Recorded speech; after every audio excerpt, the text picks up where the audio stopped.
Hello and welcome to a new video of Python 2025 course. So आज हम देखने वाले हैं कि वेरिएबल्स पाइथन के अंदर क्या होते हैं, किस तरीके से काम करते हैं और वेरिएबल्स क्यों ज़रूरी हैं। बेसिकली वेरिएबल जो होते हैं ये एक कंटेनर्स होते हैं जिनके अंदर हम डेटा स्टोर कर सकते हैं। किसी भी प्रोग्रामिंग लैंग्वेज के अंदर वेरिएबल जो है वो बहुत ही इंपॉर्टेंट पार्ट होते हैं। ठीक है जी। तो वेरिएबल बेसिकली होते क्या हैं, ये एक कंटेनर्स होते हैं जिनके अंदर हम अपना डेटा रख सकते हैं। यानी कि ये एक ऐसी चीज़ होती है जिसके अंदर हम अपने डेटा को स्टोर करवाते हैं, ठीक है? जैसे मैं कहता हूँ जी x इज़ इक्वल टू 10। अब x इज़ इक्वल टू 10 का मतलब ये है कि x एक वेरिएबल है जिसकी वैल्यू क्या है 10, ठीक है? अब 10 वैल्यू है और x एक नाम है जो कि मेरा वेरिएबल का नाम है, ठीक है? अब मेरे वेरिएबल का नाम कुछ भी हो सकता है। अब हर लैंग्वेज के अंदर वेरिएबल्स यूज़ होते हैं। अब पाइथन के अंदर भी वेरिएबल्स यूज़ होते हैं। अब डिफरेंस क्या है? डिफरेंस ये है कि बहुत सारी लैंग्वेजेस के अंदर जब भी हम कोई वेरिएबल बनाते हैं तो उस वेरिएबल की डेटा टाइप लिखते हैं, ठीक है?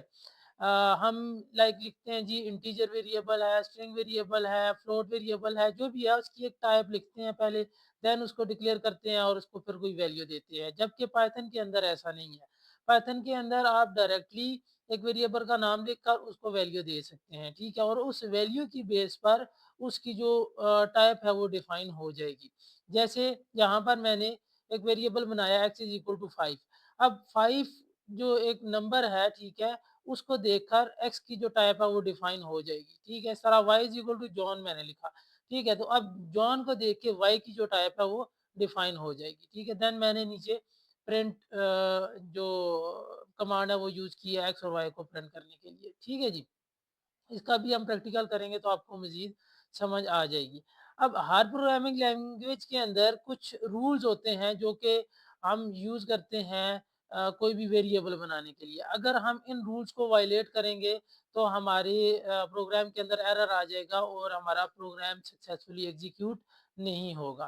ठीक है? तो सबसे पहला रूल जो होता है हमारे पास वेरिएबल बनाने के लिए पाइथन के अंदर वो ये है कि आपका जो वेरिएबल है उसके अंदर लेटर्स, डिजिट्स और अंडरस्कोर हो सकते हैं, ठीक है? मतलब आपका जो वेरिएबल है वो अ, उसके अंदर अल्फ़ान्यूमेरिक कैरेक्टर्स हो सकते हैं, ठीक है? और अपने डिजिट्स हो सकते हैं, अंडरस्कोर से आप यूज़ कर अपने वेरिएबल के अंदर अंडरस्कोर भी यूज़ कर सकते हैं। लाइक मैं कहता हूँ जी first name underscore last name, ठीक है? इस तरह से आप वेरिएबल बना सकते हैं। दूसरा वेरिएबल ये है दूसरा हमारे पास रूल जो है वो ये है वेरिएबल बनाने के लिए कि आपका वेरिएबल जो है उसका नाम कभी भी डिजिट से स्टार्ट नहीं हो सकता, नंबर से स्टार्ट नहीं हो सकता। लाइक आप ये नहीं कर सकते कि आप अपने वेरिएबल का के स्टार्ट में लिखते हैं जी टू और अंडरस्कोर नेम, ठीक है? टू अंडरस्कोर नेम जो है ये आपका एक इनवैलिड वेरिएबल नेम होगा। आप इसको यूज़ नहीं कर सकते, ठीक है? ये एक दूसरा रूल है, ठीक है? तीसरा रूल ये है कि हमारे पास जितने भी वेरिएबल्स के नेम होंगे वो केस सेंसिटिव होंगे क्योंकि पाइथन एक केस सेंसिटिव लैंग्वेज है।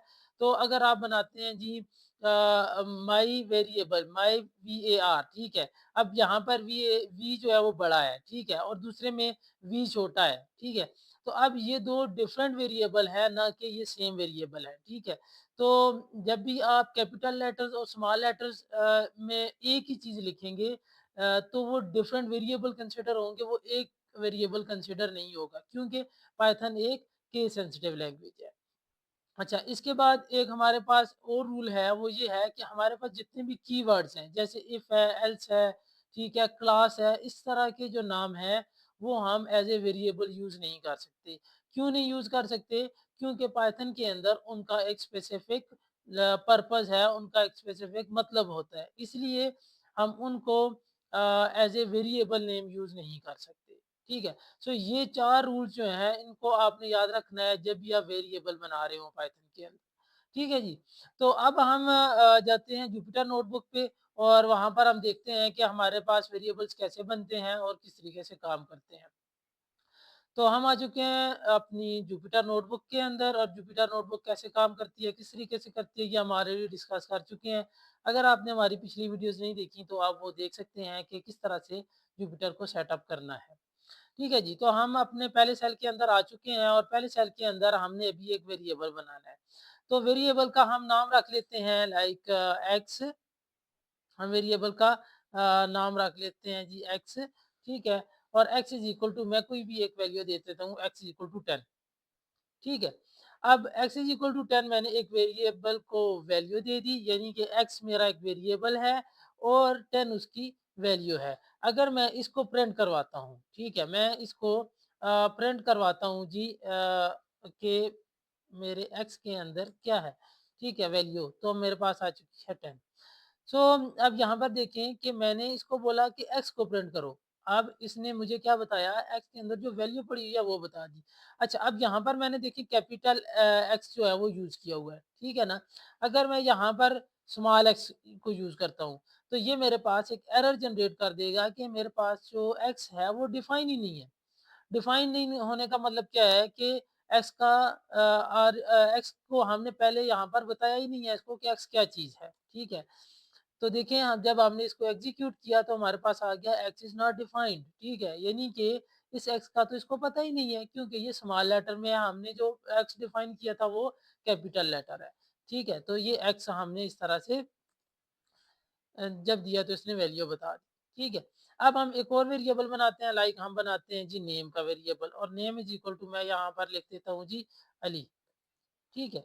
Name is equal to Ali लिख दिया और मैं यहाँ पर इसको प्रिंट भी करवा लेता हूँ जी, प्रिंट नेम, ठीक है? तो मुझे इसने बता दिया कि जो नेम है उसके अंदर जो वैल्यू स्टोर है वो है अली। ठीक है। अब ये देखिए ये एक वेरिएबल है, ये दूसरा वेरिएबल है, अब इनके अंदर डिफरेंस क्या है? अब ये जो है ये न्यूमेरिक है और ये जो है ये एक स्ट्रिंग है। इसको हम प्रोग्रामिंग लैंग्वेज में क्या बोलेंगे? स्ट्रिंग बोलेंगे। ठीक है जी।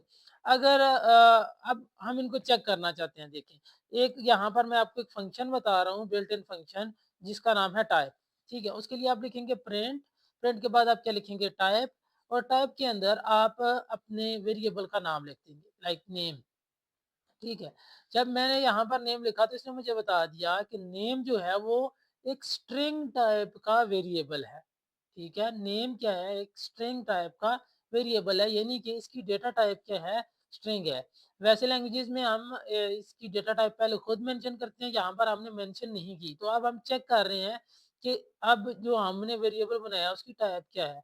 तो इस तरीके से इसने टाइप दी थी। अगर यहाँ पर मैं नेम की जगह एक्स लिखूँ, तो मुझे इसने बता दिया कि एक्स जो है वो एक इंटीजर टाइप का वेरिएबल है, ठीक है? तो हमने यहाँ पर 2 वेरिएबल देख लिए, एक इंटीजर टाइप का वेरिएबल देख लिया, एक स्ट्रिंग टाइप का वेरिएबल देख लिया, ठीक है जी? अब हम एक और वेरिएबल बनाते हैं like y is equal to मैं लिखता हूँ यहाँ पर 2.4, ठीक है? तो ये मेरा एक वेरिएबल बन गया। अब अगर मैं इसकी टाइप देखना चाहता हूँ, ठीक है? मैं यहाँ पर अगेन लिख देता हूँ जी प्रिंट टाइप, ठीक है? Type of what? वाई, ठीक है? टाइप ऑफ वाई जब मैंने लिखा तो इसने मुझे बता दिया क्या कि फ्लोट जो पॉइंट वाला नंबर है यानी कि डेसिमल नंबर जो होते हैं उनको पाइथन के अंदर क्या नाम दिया जाता है? फ्लोट नाम दिया जाता है, यानी कि जो वाई है मेरा वो फ्लोट टाइप का एक वेरिएबल है, ठीक है जी? तो हमने ये एक और वेरिएबल देख लिया, ठीक है? अच्छा, अब हम एक और वेरिएबल बनाते हैं यहाँ पर लाइक मैं कह सकता हूँ जी A is equal to true, ठीक है? अब ये एक और वेरिएबल है, ठीक है? अब यहाँ पर आप देख रहे होंगे कि यहाँ पर वैल्यू की जगह ट्रू आ गया। बेसिकली पाइथन के अंदर एक हमारे पास वेरिएबल्स हैं जिनको हम कहते हैं जी बूलियन वेरिएबल्स, ठीक है? जिनकी वैल्यू या तो 1 हो सकती है या 0 हो सकती है। जैसे हम बाइनरी नंबर्स यूज़ करते हैं 0 एंड 1, ठीक है? तो अब अगर आपने किसी वेरिएबल की वैल्यू ट्रू या फॉल्स में रखनी है तो आप उसके लिए बूलियन वेरिएबल्स को यूज़ कर सकते हैं, ठीक है? अब जो ए है वो मेरे पास एक बूलियन टाइप का वेरिएबल है, ठीक है? मैं अगर यहाँ पर लिखूँ प्रिंट प्रिंट टाइप ऑफ ए, ठीक है? तो मुझे इसने बता दिया कि ए जो है ये एक बूलियन टाइप का वेरिएबल है, ठीक है जी? तो इस तरीके से हमने ये कुछ वेरिएबल देख लिए, बूलियन टाइप का वेरिएबल देख लिया, फ्लोट देख लिया, इंटीजर देख लिया और स्ट्रिंग देख लिया। इस तरीके से आप वेरिएबल बना सकते हैं पाइथन के अंदर और उनको यूज़ भी कर सकते हैं। अब यहाँ पर कुछ और चीज़ें देख लेते हैं, लाइक यहाँ पर मैंने लिखा x is equal to 10, then मैंने अगेन लिखा x इज़ इक्वल टू 12, ठीक है? और मैंने यहाँ पर इसको प्रिंट भी करवा लिया, ठीक है जी। मैंने यहाँ पर किया प्रिंट और x, ठीक है? तो मेरे पास वैल्यू आई 12। अब इसका क्या मतलब हुआ? जब भी आप पाइथन के अंदर एक वेरिएबल जो आपने डिक्लेयर किया है, उसके बाद उसको दोबारा आप कोई वैल्यू दे दें। यहाँ पर हमने इसको डिक्लेयर करके एक वैल्यू दी 10, ठीक है? दोबारा से हमने डिक्लेयर किया वही वेरिएबल और उसकी वैल्यू चेंज कर दी और वैल्यू के क्या दिया हमने 12, ठीक है? अब इसने क्या किया, जो इसकी पिछली वैल्यू थी 10 थी, ठीक है? उसको क्या किया, ओवरराइड करके इसकी जो लेटेस्ट वैल्यू थी वो इसके अंदर स्टोर कर दी। तो जब भी आप एक वेरिएबल बनाएँगे, उसके बाद उसकी वैल्यू को चेंज कर देंगे, ठीक है? तो उसकी जो लेटेस्ट वैल्यू होगी वो पाइथन के पास सेव होगी, पिछली वैल्यू जो होगी उसकी ओवरराइट हो जाएगी, ठीक है? वो खत्म हो जाएगी, उसकी नई वैल्यू आ जाएगी उसके अंदर।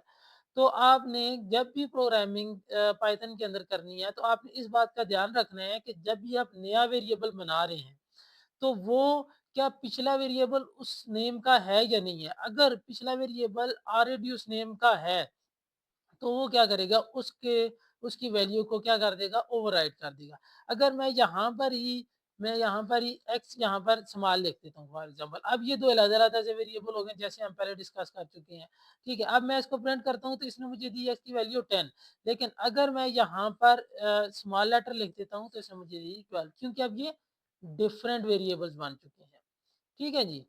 तो ये थी कुछ प्रैक्टिस पाइथन के वेरिएबल्स की।